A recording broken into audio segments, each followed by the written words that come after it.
Welcome inside Quicken Loans Arena, where tonight the Cavs move to 3-0 in the preseason as they beat the Milwaukee Bucks 106-100. Chris Fedor alongside my partners, Chris Haynes and Joe Vardon, as we recap this one.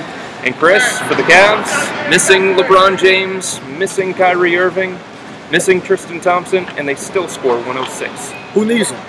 Who absolutely needs them? When you have David Blatt's innovative offensive system out there, and you got guys believing and buying in. Now, I'm kidding, but I really do think it's a testament to Coach Blatt's offensive system.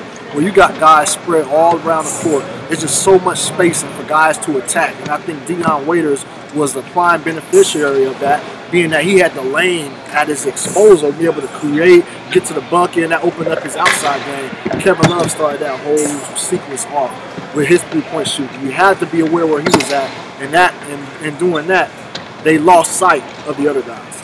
Joe, there was always conversation about the Cavs this offseason in the trade because it involved Andrew Wiggins and it was bringing Kevin Love, and a lot of fans were excited about Andrew Wiggins. He was the #1 player in the draft, but I think we saw tonight when Kyrie's not out there, when LeBron's not out there, why they wanted that third guy, that guy who could take over a game, and Love showed that. Wait, Chris, I'm so glad that you went there because Kevin Love, not only tonight, but Saturday night in Rio, has shown Cavaliers fans just how valuable he is.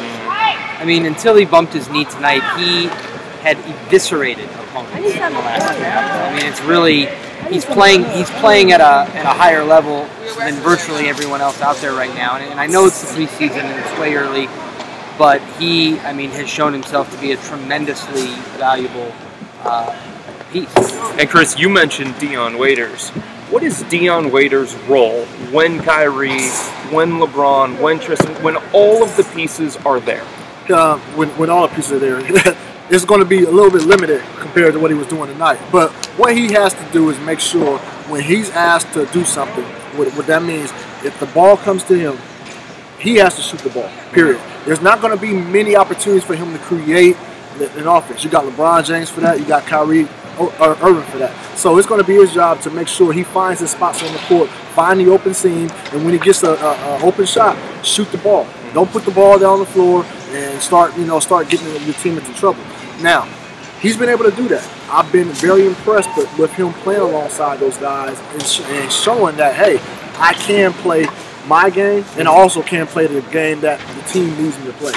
So far, so good for Dion Waiters. And Chris, Dion said at Media Day one of his big points of emphasis this offseason, because he knew what he was going to be playing alongside, he said, hey, I have to work on my jump shot. I have to be ready to catch and shoot. That's a little bit different than what I was asked to do last year, the year before. And he has shown that in the last 2 preseason games, including tonight. He was 7 of 11, including 3 of 6 from three-point range. It is very difficult for ball-dominant players to establish themselves in a catch-and-shoot format because they're used to getting their shot off the dribble. But now when you have to roam around the court, catch, and just shoot without putting the ball on the floor, that is very difficult. LeBron James, Dwayne Wade, those guys had a 2-year adjustment period with just that in Miami. And those guys aren't used to it. They're used to setting teammates up. But now you play with so many great players on the floor, you're going to be put in opportunities where you have to catch and shoot, so you have to do that. And so Dion Waiters, like I said, so far, it's only the preseason, but so far, so good from that guy. Joe, when you have this Cavs team, a team that a lot of people expect to be in the NBA Finals, maybe even win a championship, there aren't a lot of questions around this team. One of the questions coming into this year, though, was who's going to back up Kyrie Irving? Kyrie has never played a full season in the NBA. He has an injury history that goes back to his time at Duke in college. Tonight and Saturday in Rio, Matthew Dellavedova has stepped up and shown, hey, maybe the Cavs do have an answer as a backup point guard. Yeah, I mean, I think that Matt, his role coming off the bench, playing in spots, I think he would serve that well. I don't know that you want him carrying the load, and I don't think, right. But I don't think that he would. I mean, I think in a regular season situation, you would see LeBron more on the ball. You would see Waiters sometimes with it in his hands, but Dellavedova is a smaller example. A bigger example of what I'm thinking here is what we've seen these last 2 games is if something minor were to happen to LeBron, or he needed to rest more in the regular season, or something were to happen to Kyrie, this team appears deep enough to be able to weather something like that for a small to medium amount of time. I mean, obviously you can't win the NBA championship without LeBron James, but if he needs a night off here or there, if he turns an ankle in February and has to sit, this roster has pieces that they could survive. What's the role for Brendan Haywood, Chris? He came in for 3 minutes tonight. Had a hard time, it looked like, getting up and down the court. Had a hard time getting lift, barely dunked the ball. What's his role? Well, first of all, he has to be on the court to be able to get a role defined. But from what I've seen as of now, he still needs to get his lift together. His lift is not all there. He had a pretty nice jump stop dunk, I believe, early in the first half.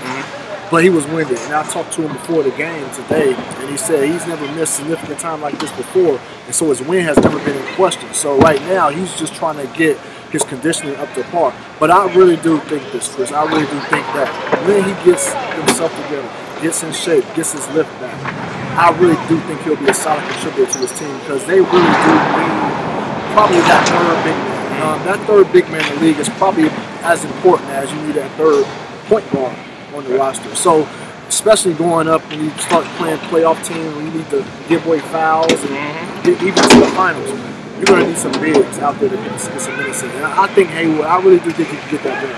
Cavs a winner tonight against the Bucks, 106-100. No Kyrie Irving, no LeBron James, no Tristan Thompson. Kyrie not expected to play tomorrow night against the Indiana Pacers. We'll have to wait and see on Tristan Thompson dealing with a shoulder issue.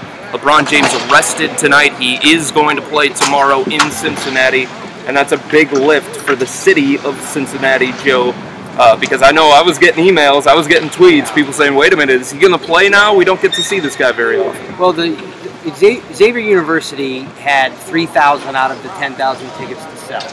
They sold them in 10 minutes. That is how excited the people of Cincinnati are for this game, and the fact that LeBron will be on the floor just means that much more. I had a chance to speak with Xavier coach Chris Mack today, and he's just talking about, I mean, this is a city that still loves basketball. They haven't had a team in however many decades, and just for his players to see LeBron playing on the floor on which they play will mean a lot to them. So it's a big lift to the whole city, and they're thrilled that he will be playing tomorrow night. That'll do it tonight. Cavs move to 3-0 in the preseason, getting 106-100 the final against the Milwaukee Bucks. They play the Indiana Pacers tomorrow night, second night of a back-to-back. Kevin Love leading the way tonight. He had 25. Deion Waiters with 23 on 7 of 11 shooting. For Joe Vardon and Chris Haynes, I'm Chris Fedor. Keep it right here, cleveland.com/Cavs, as we've got continuing coverage into the night and tomorrow as the Cavs take on the Indiana Pacers.